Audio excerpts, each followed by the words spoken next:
So a very good evening from me, from Dubai. I'm Nadine Pari. I'm an executive and leadership coach, and I'm a workplace mediator.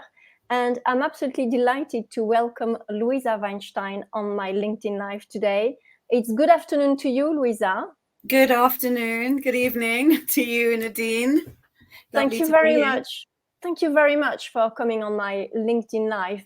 Would you like to share with the whole world what you do?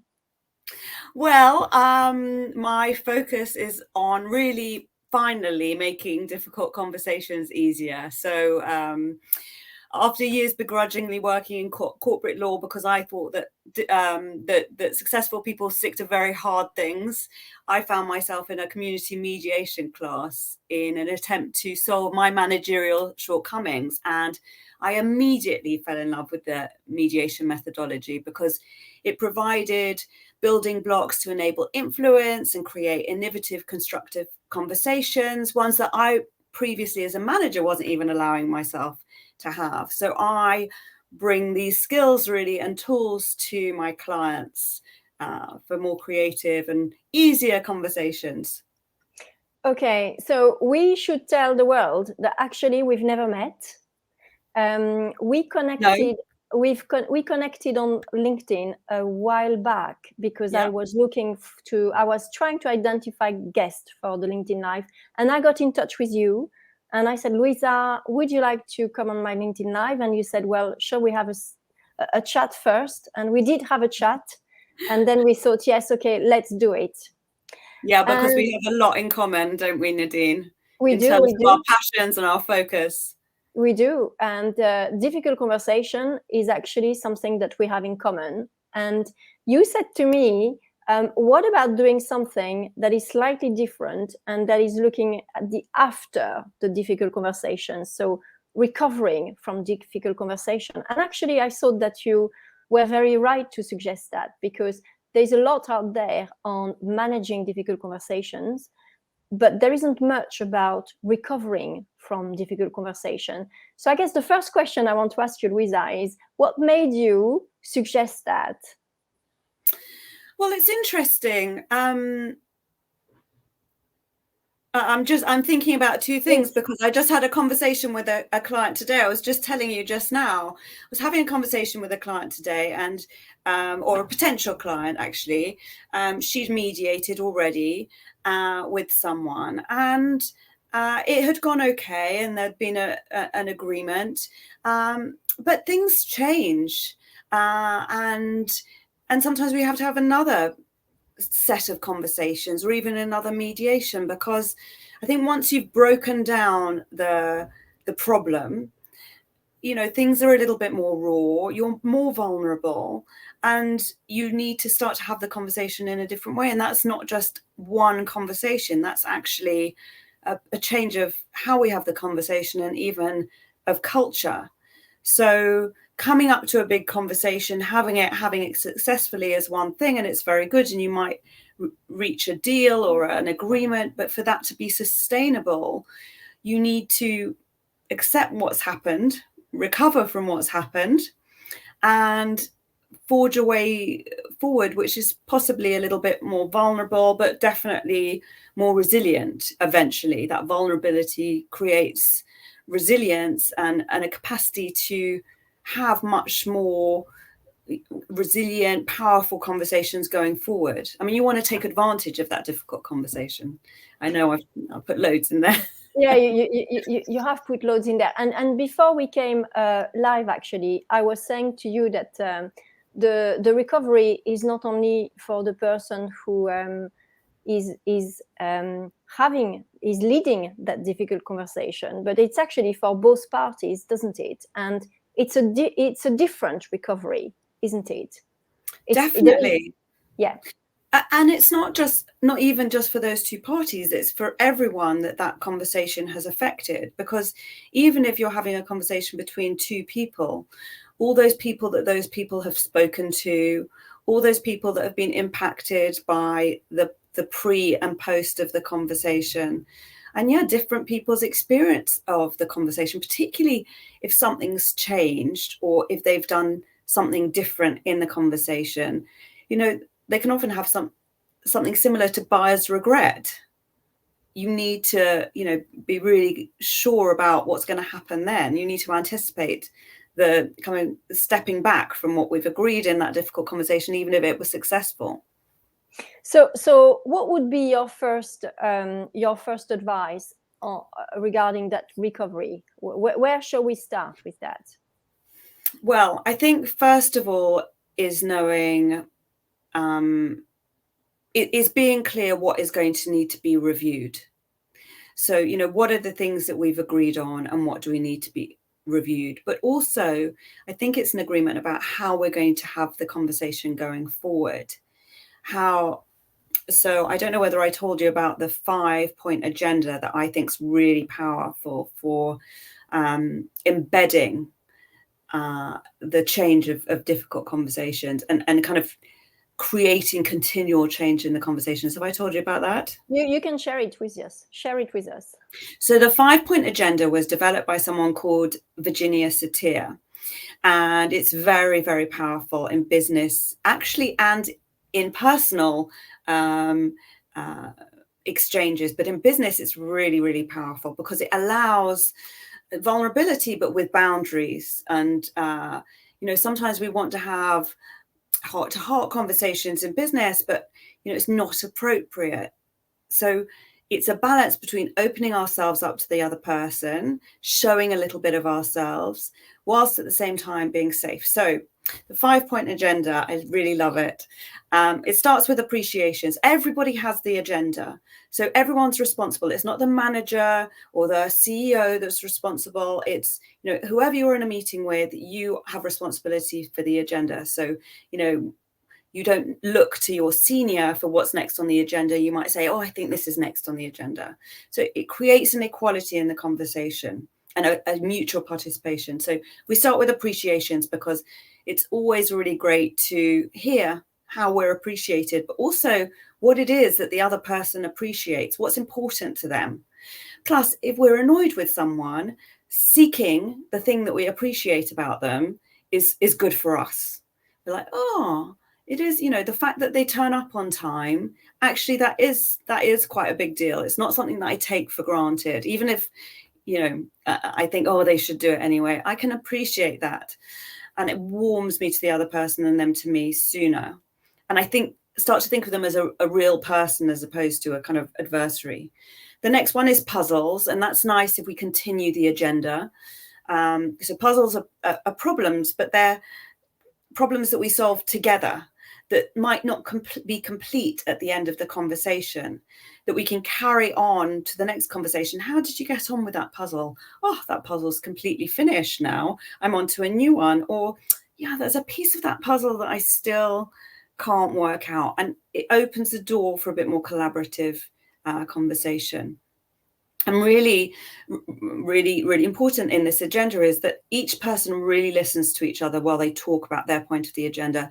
They reflect back, they understand, they ground what they've heard. Okay, so appreciations, puzzles, new information. There's so much we take for granted when we're in a business relationship with someone, but things move so quickly. We forget that little bit of information that didn't seem that important, but actually, if I tell you about it or remind you of it, it's really helpful and it really connects us. Oh yeah, that's a focus. That's new information. Next one, number 4, complaints and recommendations. Have it on the agenda because we've always got complaints. We've always got recommendations. So if we have it on the agenda, we're like, okay, we're at this point. We're sharing our complaints and recommendations in the context of everything else. It's easier to swallow and it's in context. We appreciate, we have puzzles, we have new information, and we have some complaints and recommendations. And finally, wishes, hopes, and dreams, to leave the conversation on a bit of an up, but also to look at where we're going forward. And wishes, hopes, and dreams can be, I wish that, oil prices remain down, or, it can be something that I'm completely out of control of, or it can be, I wish that I could have more confidence to really say what I need to say to you. Or it could be, oh, I want to buy a new house. So it opens us up both professionally and personally to the other person, but in a way that's safe and useful and constructive. So we're moving through stuff. So that's a 5-point agenda. So that in effect is a system that if we use that system, you believe very strongly that it will be easier to recover from a difficult conversation. Yes, because what it allows you to do is kind of revisit small pieces of that conversation, particularly if there are small resentments or niggles around that conversation that we need to revisit and repair. We contextualize them and we talk about them in a way that's easier. Okay, so I want to ask you a question because for me, I'm trying to be the devil's advocate here. Okay, so for me, every time I examine a system, I first of all think about myself, Good. and I always think about, okay, so how am I actually before I go out using any systems that are out there or any strategies or any tips or guidance. I look at myself and I'm thinking, okay, so how am I? So it's the self-awareness. Then I know how I get into, how I transition to go into a system, because I know my mindset. I know how strong I am. Straight away, you talk about resentment, right? If we are resentful, then we are going into a conversation in a deficient mood to some extent. So for me, what's important is, first of all, the kind of diagnostic assessment of the self, and then assess when I'm going to make that move to use any framework, any system that's going to help me. Because if I'm not in the right mindset, then there is no point. Yeah, I agree. I agree, and I'd like, so when I think it's different to preparing for a difficult conversation. So the 5-point agenda I would use much more on an ongoing basis as just a check-in, to know that those things are going to be continually revisited. But I think I think that's different to having a negotiation. So when I'm having a negotiation, I agree. I need to have prepared myself fully, partially because I need to be able to have the room to hear someone else. And I can't really hear them if I've got all sorts of noise going on in my head.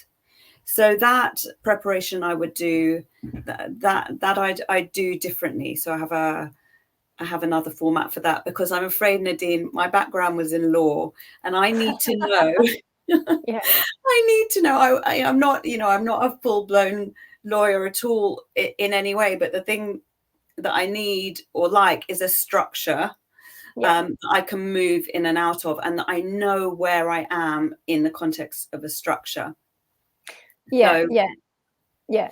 I guess I was saying that because to go into appreciation or puzzle, you talk about new information.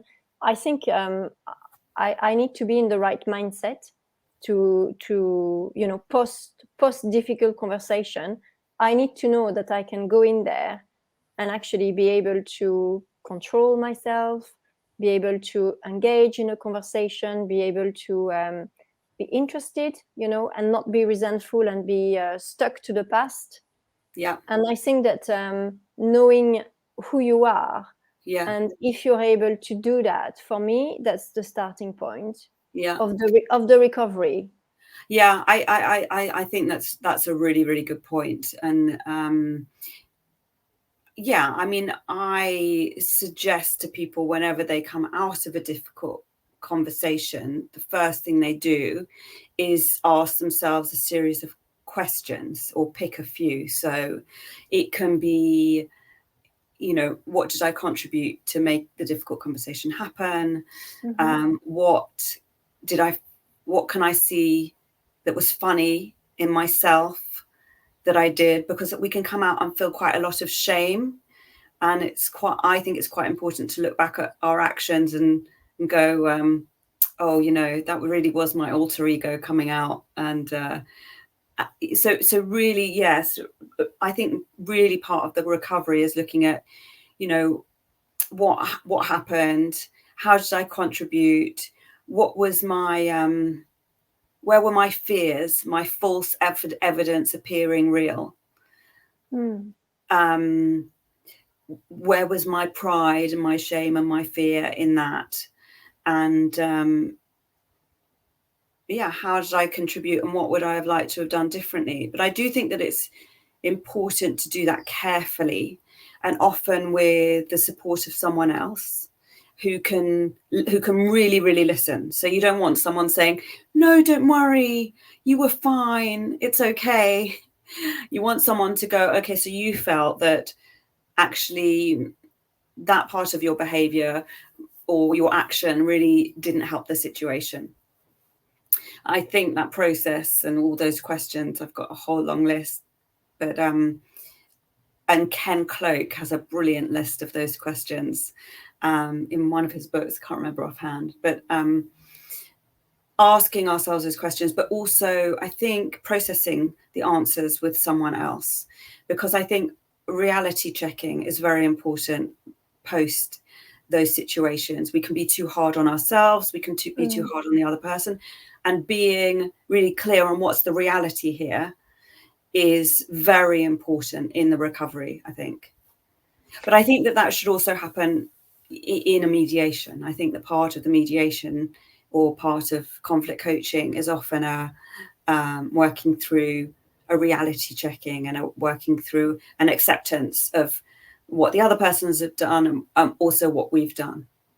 And also, yes, just also what are, we have resurfacing character traits that trip us up. And one of the benefits of a difficult conversations or a conflict is that they really present those character traits, in our faces. And so we can really take that and go, that's what I do. And I've done it before, and I'm not sure I want to do it again. And just that realization enables us to not do it again, which is, the joy of conflict. That's the one massive benefit, is that we can really learn. It's uncomfortable, but we can really learn. Sorry, I jumped in. No. You made a good point, actually, about speaking with somebody to get the reality check. I had a guest, I think it was 2 weeks ago, Trudy West, and we talked a lot about journaling and writing, okay, which is great. And actually, I'm doing an experiment at the moment where I am journaling a lot more than what I was, to see if it is helping me be a better leader, for example, a better executive coach, a better workplace mediator. So I am doing that experiment at the moment. We'll see about the finding.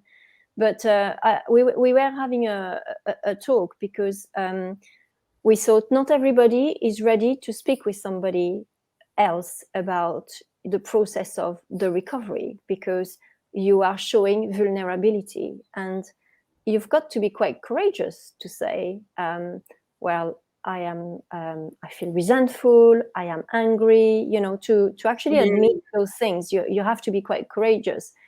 And I think that sometimes for some people, it's easier to write those things down. For other people, it's easier to talk them through with somebody. Because the danger is that when you're on your own, unless you know yourself very well, you're going to continue to make assumptions, or your inner critic is going to take you down a road where actually you're on the wrong path and you're not recovering. You're just feeding into that pain post difficult conversation. So I like your idea. For me, it's kind of both, having both, like, having time with yourself and that pep talk with yourself, but also having it with somebody else. But I think that's where peer conflict coaching is really powerful and underused in organizations. For me to be able to say, Nadine, I would like to have a peer conflict coaching conversation with you about this situation that I come up with. And for that trigger to be, for you to say to me, for you to know, and I say that to you, that you don't want me to you don't want to feedback. I don't want you to feedback. I just want you to act as a mirror to reflect back my thoughts and help me digest them in a better way, in an easier way. Yeah. So, because actually, if I'm really angry, I probably won't say to you straight away, I'm really angry.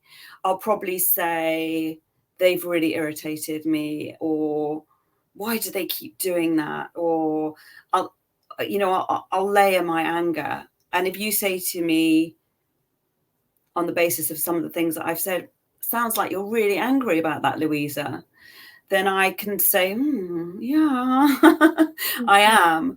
Or I'm not angry, I'm frustrated, if I don't want to take that step to anger. So, and I can take then responsibility for my feeling. And I think that takes a while to be able to take responsibility, because as soon as I say, well, I'm really frustrated with them, as soon as I've got clear that I'm frustrated with them, it doesn't take up as much as it did of me. Whereas if I'm saying, they did this and they did that and they keep on doing it and they've done it again, for me to just own that I am frustrated when they do that, it's easier for me, but it sometimes needs to be broken down for me. And I think you're right, the writing, the journaling, but also the proper peer conflict coaching, the conversations where people aren't assuming that helping the other person is telling them what to do.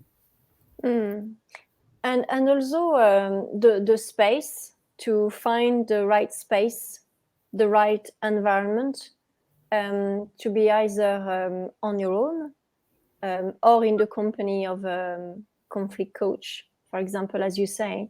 But the environment post a difficult conversation is really important.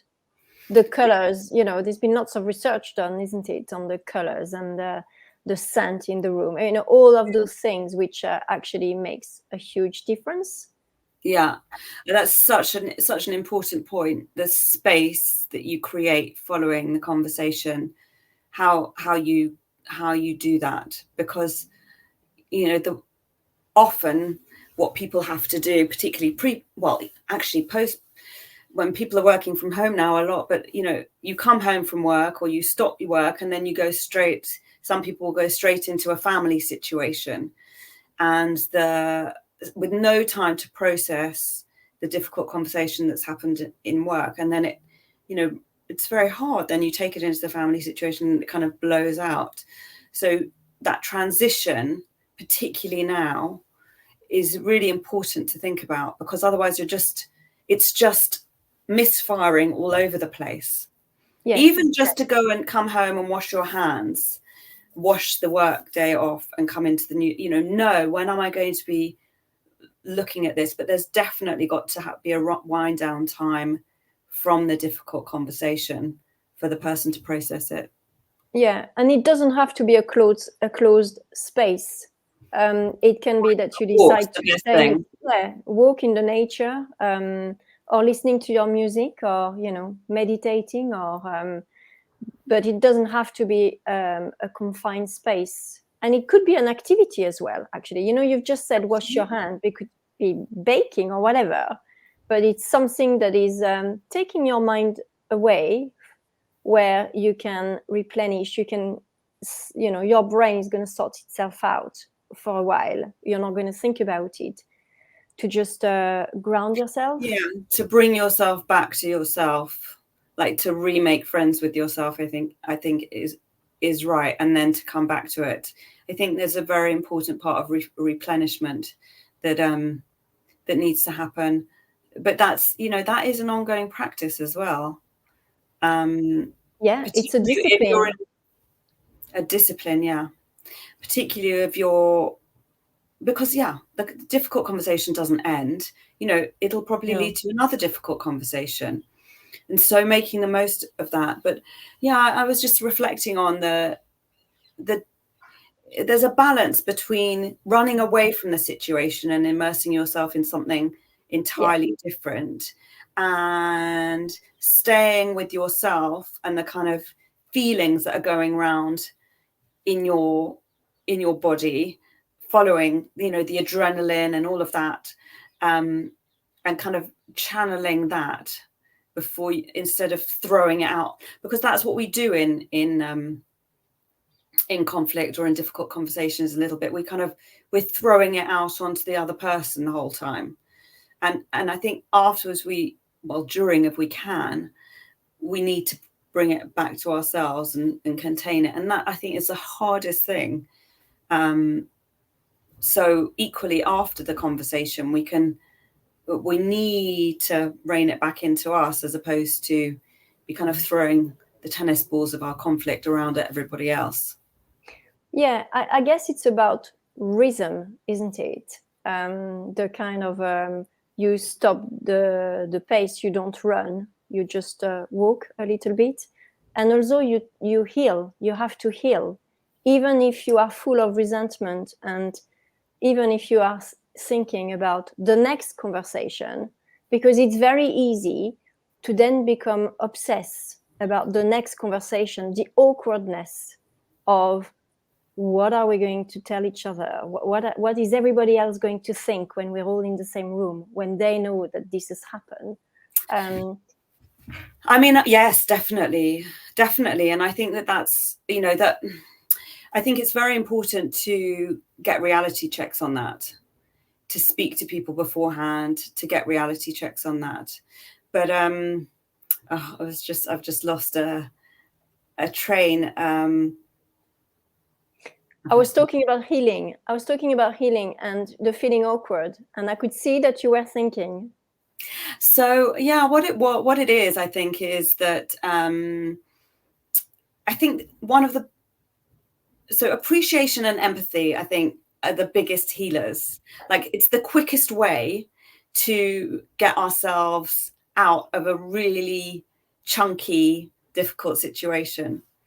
And I think that when you've got someone really, really difficult, that you've maybe, or it feels really difficult to you, that you've had this conversation with, I think that sometimes the only way to break the cycle is to really focus on good things happening to that person, to take some really strong time to really think and envisage, and even close your eyes and think about all these great things, all the things that you want to happen to you, for it to happen for them. And I think that can just flick a switch sometimes, because it starts to show us there's enough for all of us. And it just changes the dynamic. That person takes less hold of us when we can do that. It's a really tricky thing to do, but I think the more we can give in those situations where we feel under attack, the stronger the position we put ourselves in, and the more robust actually we are to negotiate with. Do you think that there are specific situations that are very difficult to recover from?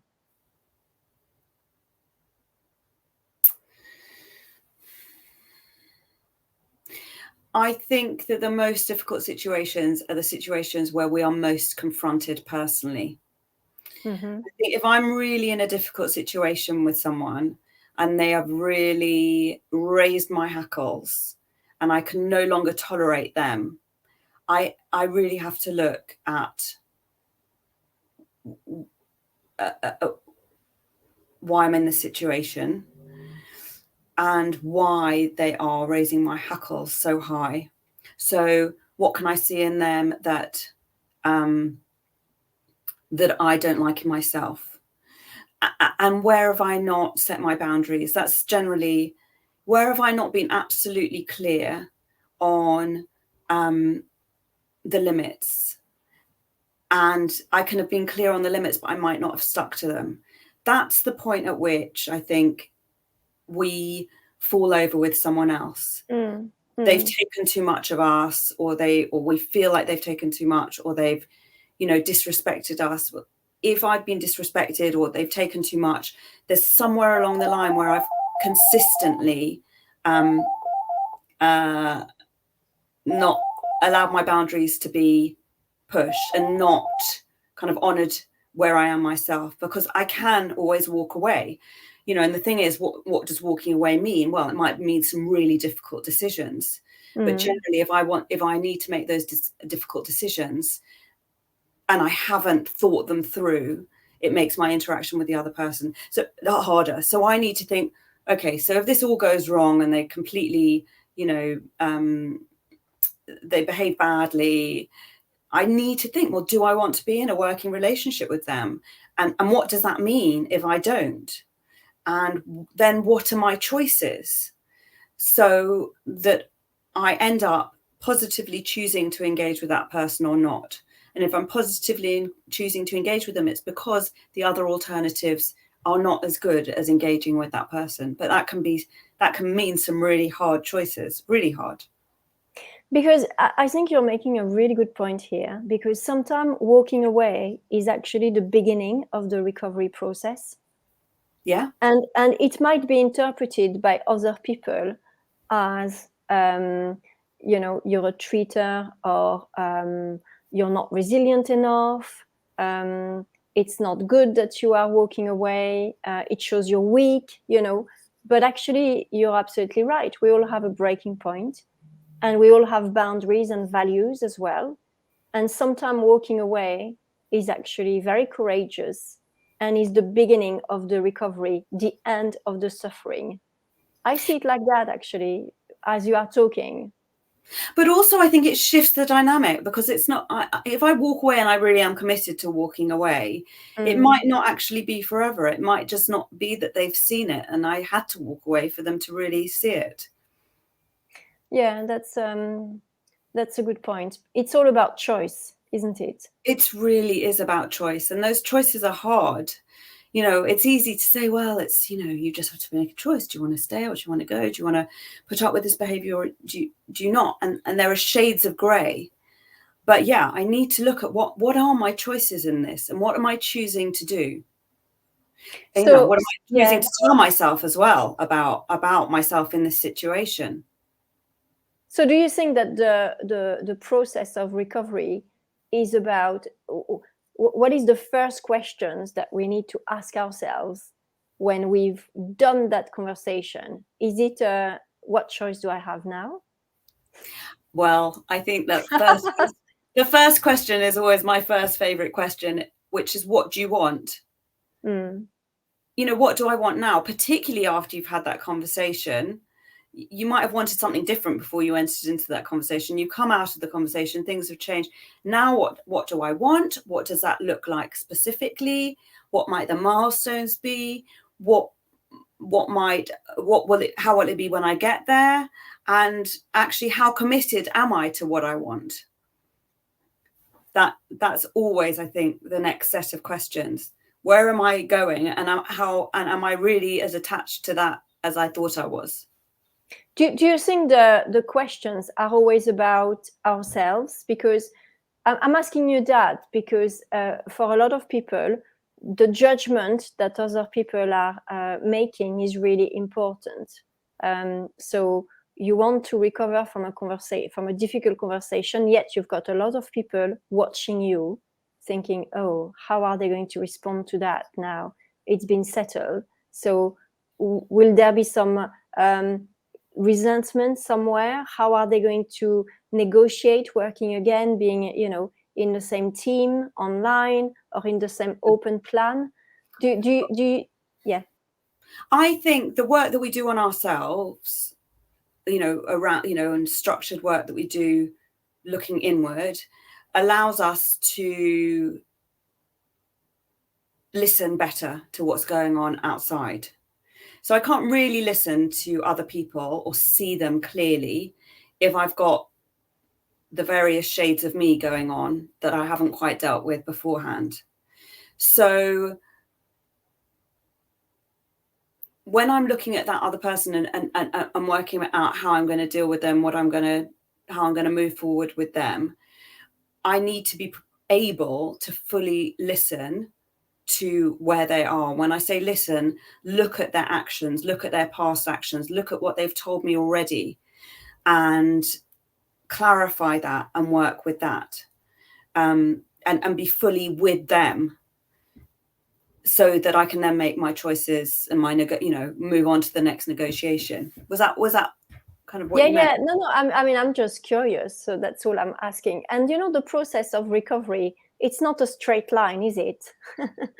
No, it's not. And I think the thing that can happen is that when we get pushed off track, we can completely react, because it's such a relief when things get resolved and when we get a resolution, when we negotiate something and things turn out well and we think, yeah, this is it, this is everything I hoped for. And then something happens where we see someone acting in a way that they did before, or, you know, something going off in a direction that we weren't planning, and we can panic. Even part of us can panic that, oh, it's all going wrong, and oh, I made a mistake, I should never have trusted that this was going in the right direction. Whereas actually it just needs a reset. I mean, that flexibility is so important, which is why we need such a depth of conversation in what can seem to be a very perfunctory business negotiation. You know, because our reactions are so complex. And I think particularly following COVID, people's reactions can be more intense, because people have gone through quite a lot, and sometimes our reactions can be stronger after, you know, what for some people has been, you know, traumatic situations in many people's lives, you know, can suddenly just creep up. I'm not saying they're overwhelmed by them, but they can, you know, the feelings can take people by surprise, or, you know, setbacks can take people by more surprise than they would have done formally. So yeah, that work I think is really important. Because sometimes that we just, oops, it's your phone. You're in demand tonight with. Really sorry. I can't do anything about it either. I'll leave it. It's fine. I was going to say that sometimes we're on the road to recovery, so we're quite disciplined, because it does require you to be disciplined and knowing where you want to go, so making the right choice for yourself, Totally. which ultimately will have an impact, you know, positively on other people and on the organization. But sometimes there are triggers that move you backward, right? And it's about understanding. It's kind of anticipating as well, without not becoming obsessed, but it's understanding the potential triggers and navigating them and overcoming them. Yeah, and I think there we need to be really clear on we need to come back to often the negotiating position, kind of where we want to go, and really looking at where the other person is coming from or wants. Look, it requires a pause, which can be really difficult, to just look at the other person, because it generally the issue will come from someone else, and look at them when that curveball comes in and goes, and ask ourselves, what is this? Where is this coming from? What are they trying to achieve? What's happened? Just really pulling ourselves right out of the situation and being curious about it, as well as being curious about our reaction to it. You know, oh, I really, really felt strongly about that. Why did I feel so strongly? Well, because they were acting in a way that made me not trust them. They've acted like this before, and I need to think about whether I can trust them. Really good information. So what is it going to take to trust them? And then, but also understanding what, you know, from them, this look, you know, to reflect it back, this was a real curveball. And when you threw the curveball, it made me feel like it was difficult to trust you. And I wondered why you put it in. I mean, I think the talking about recovery, I don't know whether you've watched Succession. Oh, I love it. Absolutely love it. Yes. Because they recover and recover and recover, and they're brutal. As brutal can be, but they run with it. They're in reality. And I think all the things that we do are all the, you know, self-reflection, the listening to the other people, and the structuring of the negotiation. It's all about staying ahead by being really clear on what is the reality, as opposed to my hopes and dreams and almost fantasy of what I want the situation to be. Yeah. I think you're absolutely right, because it's very easy to go into an imaginary world that actually Very can make easy. your recovery much longer because you're completely misaligned with reality. And you know, it's hard because we've got our goals, we've got our aspirations, we've got the things that we're going for. I mean, often, you know, you have to be unrealistic with your ambition to achieve your goals. But when negotiating with another person, you've got to we've got to pull ourselves back into the reality of what is, whilst, you know, hoping that something else might be possible. But, you know, being in those two places is really important. I remember when I was a head teacher, I remember my first headship, at the beginning of my first headship, actually quite difficult. And I remember every day feeling, everything seems to go against me. And I had a coach at that point. And, no matter how qualified you are, it's not on page 75, that kind of scenario, you have to work things out. And I remember my coach saying to me, what pair of glasses are you choosing to wear? Mm-hmm. And I thought that's so great, actually, because sometimes we can also be stuck and we're not moving forward because we can't move forward, because we feel like we're just stuck. Like, we're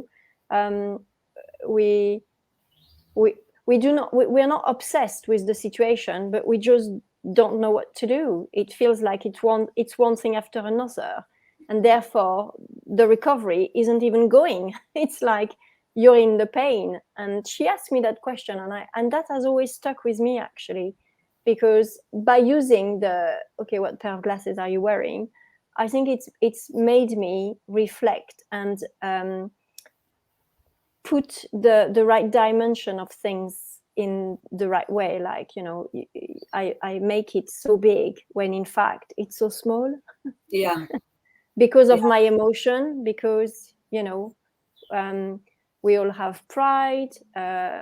If you're a high achiever, you want to be able to, do very well. And sometimes when you don't have the solution, and when you can't find it straight away, that pain is still ongoing. And yet it's nothing. It's just the recovery would be a very small thing to do. And yet for you, because you're in it, you think it's like climbing the Kilimanjaro every day. I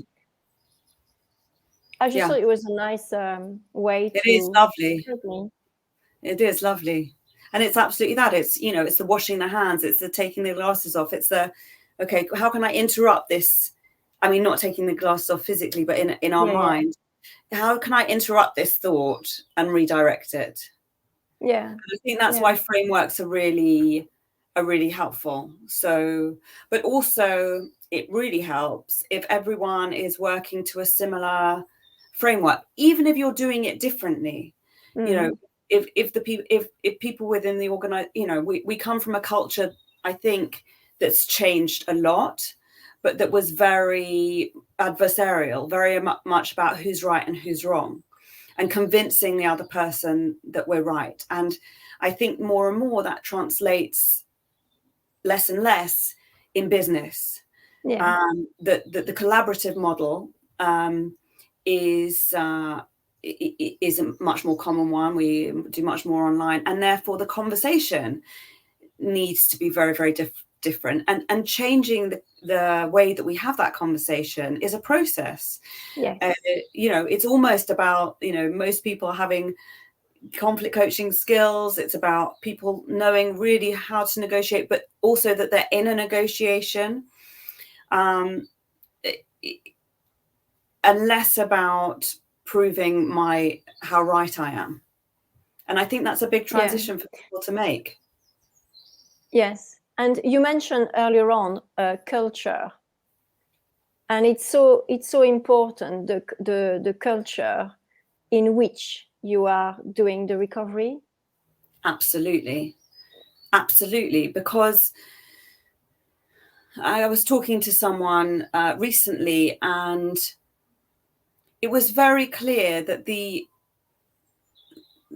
for them, the only important thing was that the other person changed their mind to come round to their perspective.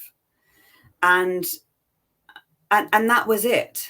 And I think that's a culture that can be very difficult to really create innovation in. Yeah, but sometimes, you know, we look at our historical recovery, you know, according to what's happened in our life. And it's quite interesting actually to analyze the recovery in different culture and how you recovered in different culture. I just see that as a PhD topic. It could be fascinating. I think that's why, you know, and so how do you translate? It's very interesting. I started off as a linguist, and I think that conflict resolution is all about language. And I think that you can cross cultures because you listen to. I work with people, and I know that you do, from all over the world. And we do talk differently. We have different values. Yes. We have things that are different things that are important to us. And so listening to each other and working through our negotiation and really being able to do that is the only thing that really allows that collaboration to happen. But the capacity to listen, I think, also is a cultural challenge. Yes, but the value of respect is universal, isn't it? I think so. And the capacity for empathy is also universal. Yeah. It's just the transition of that into business while keeping ourselves strong and powerful. And I think that what is strong and powerful now is different to what it used to be. It's someone that can, you know, manage to contain themselves, that can ask for help, that can hold a situation and themselves in a situation, which, you know, can be really difficult for all of us as well. Yes. You know, to have influence without exerting full, overwhelming power. It's a set of skills. Yes, and what you call overwhelming power, I call it persuasion. You know, the difference between influencing and persuading.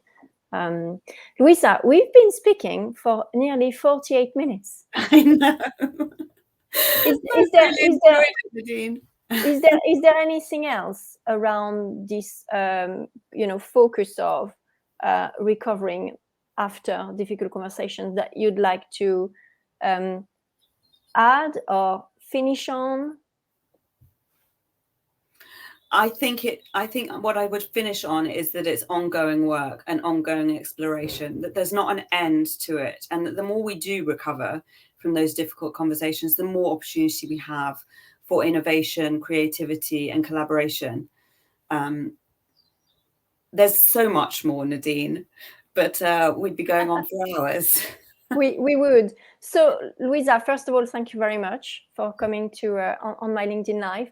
But I know that you have a program that you're starting next week. So I do. Would you like to talk about it so that the whole world knows about the program and comes on and come and work with you? I'd love to do that. So the program is about finally making difficult conversations easy. It's as simple as that. It's for executives, leaders, and HR who want to lead and with confidence, clarity, and compassion to get what you want with confidence, clarity, and compassion.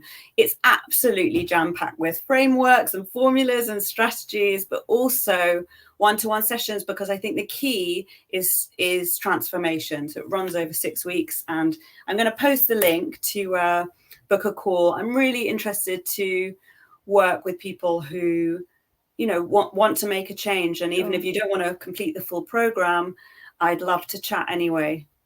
Okay, so there's no excuse now. If people want to come to your program, then they can find the link, Louisa.